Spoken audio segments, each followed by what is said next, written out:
Hello friends, எல்லோரும் எப்படி இருக்கீங்க? நீங்கள் எல்லோரும் நல்லா இருக்கீங்கன்னு நான் நினைக்கிறேன். நான் ரொம்ப நல்லா இருக்கேங்க. இன்றைக்கி வந்து ஈவினிங் டு நைட் ரொட்டீன், அதாவது முன்னாள் ஈவினிங்லேருந்து மறுநாள் நைட் ரொட்டீன் தான் நீங்கள் பார்க்க போகிறீங்க. அன்றைக்கி வந்து ஒரே பசிங்க. ஸோ வந்து மேகி செஞ்சு சாப்பிட்லான்ட்டு, ஏன்னா ஸ்நாக்ஸ் வாங்கினாலும் ஒரு மாதிரி இருக்கும், அது ஃபுல்ஃபில்லாக இல்லை. ஸோ அது மேகி செஞ்சுக்கலாம், ரொம்ப நல்லாச்சுன்ட்டு மேகி தாங்க சாப்பிட்டேன். அப்புறம் வந்து அவங்க அப்பா வந்து சாக்லேட்ஸ், அப்புறம் வந்து கொஞ்சம் இந்த 2 ஐஸ்கிரீம் வாங்கிட்டு வந்திருந்தார். அதில் வந்து மேங்கோ ஃப்ளேவர் ஒன்று வந்து இந்த குல்ஃபி மாரி வாங்கிட்டு வந்திருந்தார், ராஜபோகம் குல்ஃபின்ட்டு. சூப்பராக இருந்துச்சு. நான் இனி தான் டேஸ்ட் பண்ணேன். Worth 30 rupees சோனவோ. சூப்பராக செம்ம மில்க் பவுட்ரு ஃப்ளேவரில் செம்மையாக இருக்காது, அது நல்லா இருந்துச்சுங்க. மேங்கோ வந்து நார்மலாக தான் இருந்துச்சு. அப்புறம் வந்து அன்றைக்கி நைட்டு வந்து இந்த படம் பார்த்துருந்தோம், வரம் இன்னும் அந்த படம், அது சம்திங் எனக்கு பேர் தெரியல, நல்லா இருந்துச்சு.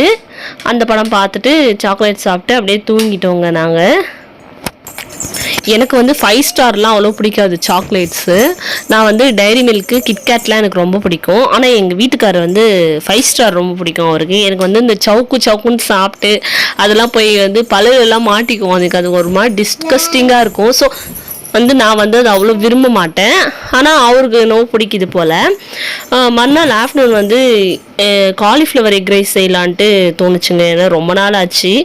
எப்போ இந்த சாம்பார் குழம்பு இதே போர் அடிக்குதுங்களா. இது கொஞ்சம் டைம் ஆகும் தான், என்னது ப்ரிப்பரேஷன் பண்ண டைம் ஆகும் தான் எல்லாம் கட் பண்ணுறதுக்கு. பட் 5 நிமிஷம் கூட ஆகாது, ஒரு 10 minutesல செஞ்சிடலாம் அந்த rice.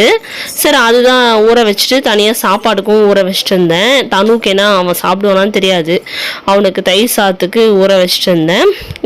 Cauliflower egg fried rice இல்லைங்களா. ஸோ வந்து காலிஃப்ளவர் ஃபஸ்ட்டு பக்கோடா மாரி பண்ணிவிட்டு அதுக்கப்புறம் பண்ணணும். அதனால் இஞ்சி பூண்டு பேஸ்ட் போட்டுட்டு தனி மிளகாத்தூள், கரம் மசாலா, மஞ்சத்தூள் போட மாட்டேன். ஏற்கனவே ஒரு பிளான்ச் பண்ணி எடுத்துட்டேன் இதை நான் சுடு தண்ணியில். சாதம் வந்து கொதிக்கிற தண்ணியில் வந்து ஊற்றிட்டு அலசி எடுத்துட்டேன். ஸோ வந்து மசாலாலாம் போட்டு மிக்ஸ் பண்ணி வச்சுக்க வேண்டியது தான். அன்றைக்கி வந்து வீட்டில் வந்து கார்ன்ஃப்ளவர் இல்லாதனால மைதா மாவு ஆட் பண்ணிங்கன்னா அதுவும் டேஸ்ட் நல்லா தான் இருந்துச்சு. ஆனால் கார்ன்ஃப்ளவர் போட்டிங்கன்னா இன்னும் நல்லாயிருக்கும். அன்றைக்கி வந்து பாஸ்மதி ரைஸில் தான் செஞ்சேன் நான் காலிஃப்ளவர் ஃப்ரைட் ரைஸு. சரி, இது மேரினேட் பண்ணி வச்சிடலாம், ஃபஸ்ட்டு 1 hour ஊறட்டோன்ட்டு மேரினேட் தாங்க பண்ணிகிட்ருக்கேன். நீங்கள் வந்து இதில் தயிர் போடுறதுனாலும் போடலாம், இல்லை நம்ம சிக்கன் பக்கோடா போடுவோம் இல்லைங்களா, லெமன் ஜூஸும் ஆட் பண்ணலாம். நான் எதுவுமே பண்ணலை, சிம்பிளாக தான் போட்டேன். ஏன்னா இது சும்மா வந்து ஃப்ரைட் ரைஸ் தானே ஆட் பண்ண போகிறோம் நல்லன்ட்டு இந்த மைதா மாவு, கடலை மாவு எல்லாமே போட்டுட்டு இந்த காரப்பொடி, கரம் மசாலா, உப்பு போட்டு இஞ்சி பூண்டு பேஸ்ட், மெயினான திங்க இஞ்சி பூண்டு பேஸ்ட்டு. அது இல்லாமல் டேஸ்ட்டே நல்லா இருக்குது. அதெல்லாம் போட்டு மேரினேட் பண்ணி வச்சுட்டு அந்த பக்கம் பொரிச்சிட்ருக்கேன். இந்த பக்கம் ஃப்ரைட் ரைஸ்க்கு வந்து ஃபஸ்ட்டு உருளைக்கிழங்கு வந்து க்யூபாக கட் பண்ணி அதை வந்து ஃப்ரை பண்ணிகிட்டு இருந்தேன். அது நல்லா வெந்த பிறகு அப்படியே வெங்காயம் போட்டுட்டேன். வெங்காயம் நல்லா கொஞ்சம் ஒன்றும் அதிகமாக வதங்கினே, நான் வெங்காயம் நல்லா வதங்கினா டேஸ்ட்டே மாறிடும். இது கொஞ்சம் நல்லா வதங்கினே உப்பு சேர்த்துக்கிறேன். இது ஸ்ப்ரிங் ஆனியனும் கொஞ்சம் போட்டிருக்கேங்க, அன்றைக்கி வாங்கிட்டு வந்தேன் இல்லைங்களா, அந்த ஸ்ப்ரிங் இதுவும் அதில் கீழே இருக்கிற வெங்காயமும் ஆட் பண்ணியிருக்கேன். டேஸ்ட் பக்காவாக இருக்கும். இதை ஃப்ரை பண்ணது எப்படி இருக்குது பாருங்கள். நான் வந்து கலர் பவுட்ரு சேர்க்கல இதில், அதற்கே இந்த கலர் வந்திருக்கு நல்லா.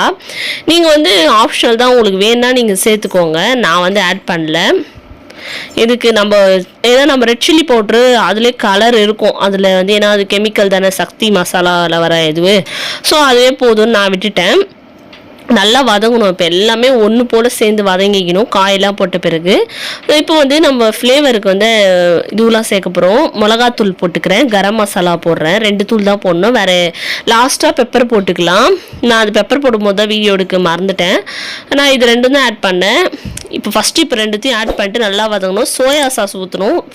சைனீஸ் ஐட்டம் இல்லைங்களா, கண்டிப்பாக மஸ்ட்டு சோயா சாஸ் நல்லாயிருக்கும். அது ஊற்றினா தான் டேஸ்ட்டு நல்லாயிருக்கும். அதனால் அது கண்டிப்பாக ஊற்றிக்கணுங்க.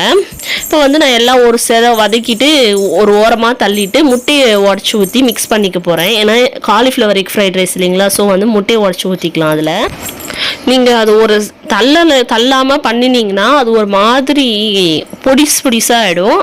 அதாவது எக்கு போட்டதே தெரியாது. அதனால தான் நான் வந்து ஒரு ஓரமாக தள்ளிட்டு அதை கொஞ்சம் பண்ணோன்னா பொடி மாஸ் மாதிரி நல்லா லட்டாக தெரியும் அந்த ரைஸில், சூப்பராக இருக்கும் சாப்பிடும் போது. ஸோ அதனால தான் நான் வந்து அது ஒரு போல் சேர்த்து வச்சுட்டு இது நல்லா வந்து கிளறி இருக்கேன்.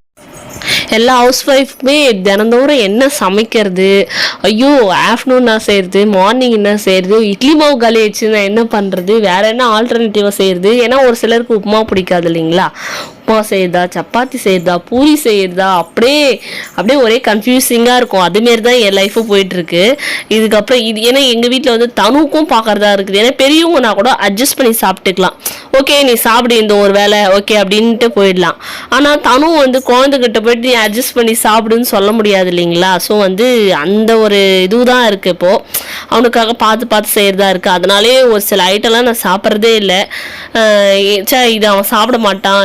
எனக்கு வந்து டெய்லி இட்லினா பிடிக்காது.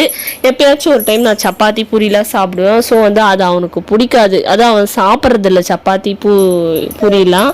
ஸோ வந்து அதுக்காகவே நான் செய்ய மாட்டேங்க. எல்லாம் நல்லா ஒரு சேர போல் இதுவானதால் லாஸ்ட்டாக வந்து இந்த வேக வச்சு வடித்து வச்சுருந்தேன் பாஸ்மதி ரைஸ் வடித்து ஆற வச்சிடணும். ஆற வச்சது இதில் சேர்த்து நம்ம கலரிக்கலாம். லாஸ்ட்டாக மிளகுத்தூள் போடணும். அதை நான் காமிக்கலைங்க, வீடியோ எடுக்க முடியல, அவ்வளோதான். மற்றபடி எல்லாம் ஓகே. நம்மளுடைய cauliflower egg fried rice ready ஆகிடுச்சு. நீங்கள் இது ஒரு நாள் கண்டிப்பாக ட்ரை பண்ணி பாருங்கள். ட்ரை பண்ணிட்டு எனக்கு ஃபீட்பேக் சொல்லுங்கள் நல்லா இருந்துச்சா இல்லையான்ட்டு. ஸ்ப்ரிங் ஆனியன் போடுங்க வாங்கி, நல்லாயிருக்கும். அதுதான் சைனீஸ் ஃபுட்லேயே செம ஃப்ளேவர் கொடுக்குறதே அதுதான். அப்புறம் வந்து எக்லாம் வாங்கி வந்திருந்தார் எங்கள் ஹஸ்பண்டு. ஸோ வந்து அப்படியே கவுண்டர் டாப்பு ஈவினிங் போல் சாமான்லாம் கொஞ்சம் வாஷ் பண்ணி வச்சுட்டேன். ஸோ வந்து அதெல்லாம் எடுத்து அடைக்கலான்ட்டு அப்படியே பண்ணிட்டாங்க. ஏன்னா சாப்பிட்டு அப்படியே போய் தூங்கிட்டேன், எந்த வேலையுமே செய்யலை டயர்டாக இருந்ததுனால. ஸோ வந்து இப்போ முட்டையை அரேஞ்ச் பண்ணி வச்சுக்கலாம். நான் வந்து எப்பயும் முட்டை இந்தமாரி நீட்டாக வச்சு உள்ளே வச்சுடுவேன் ட்ரேயில். இந்த கவுண்டர் டாப் தான் கொஞ்சம் க்ளீன் பண்ணோம், வேறு எந்த வேலையும் இல்லை. ஏன்னா வெசல்ஸ்லாம் கூட வாஷ் பண்ணதால் இந்த ஒரு வேலை தான் மிச்சமாக இருக்குது. எல்லாத்தையும் ரீஃபில் பண்ணோம். இது மஞ்சள் பொடி வாங்கிட்டு வந்தார், அதெல்லாம் கொஞ்சம் கொட்டி வைக்கணும். இந்த கொஞ்சம் வேலை தான் இருக்குது. ஈவினிங்கு எல்லாம் காஃபிலாம் சாப்பிட்டாச்சு. தனுனாலாம் காஃபி சாப்பிட்டு கொஞ்ச நேரம் உக்காந்துட்டு இருந்தோம், டிவி பார்த்துட்டு இருந்து. அவன் வந்து ஏதோ கார்ட்டூன் சேனல் பார்த்துட்டு இருந்தான். சரி அந்த நேரம் தான் நம்மளுக்கு வேலை செய்யறதுக்கு கரெக்டான நேரம்ன்ட்டு அதை யூட்டிலைஸ் பண்ணிக்கணும். நம்ம சரி இப்போ டயர்டாக இருக்குது, சரி கொஞ்ச நேரம் பொறுத்து நம்ம செய்யலான்னு பார்த்தா அதுக்குள்ளே அவன் வந்து கரெக்டாக இருக்கணும். ஏன்னா அவன் வந்துட்டான் பாருங்க, அழ ஆரம்பிச்சிருவான். என்ன வேணும்? நான் என்ன அது ஓனப்பா ஆனப்பா அண்ணா அண்ணா அண்ணா எங்க கௌஷிக் அண்ணா எங்க? சரிப்பா என்ன வேணும்? இது வேணுமா? பாப்பனுக்கு இது வேணுமா? வேணாமா? சரி வேற என்ன வேணும் பாப்பாக்கு? வேற என்ன வேணும்? இங்க எதனா வேணுமா? என்ன அது தெரியலடா என்ன கேக்குறேன்னு. இதுவா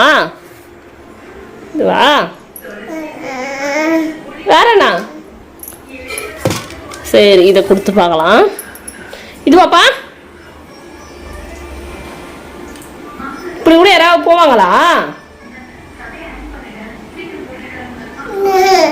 சரி ட்ரெஸ் மாத்திரம் வந்து இப்படிதான் கிச்சனில் வந்து இது வேணும் அது வேணும்ன்ட்டு எடுத்துகிட்டு வந்து விளையாடிட்டு இருப்பான். அப்போ வந்து ட்ரெஸ் போடணும், அதுக்கு ஒரு அலப்பறை பண்ணான் பாருங்க. இந்த ட்ரௌசர் கூட போட்டுட்டேன், அந்த சட்டை போகிறதுக்குள்ள ஒரு வழி ஆக்கிட்டேன்.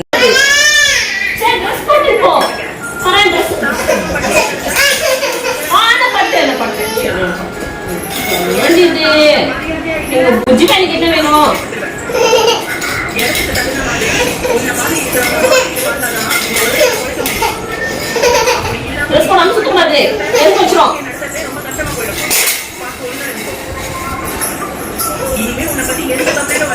அப்புமா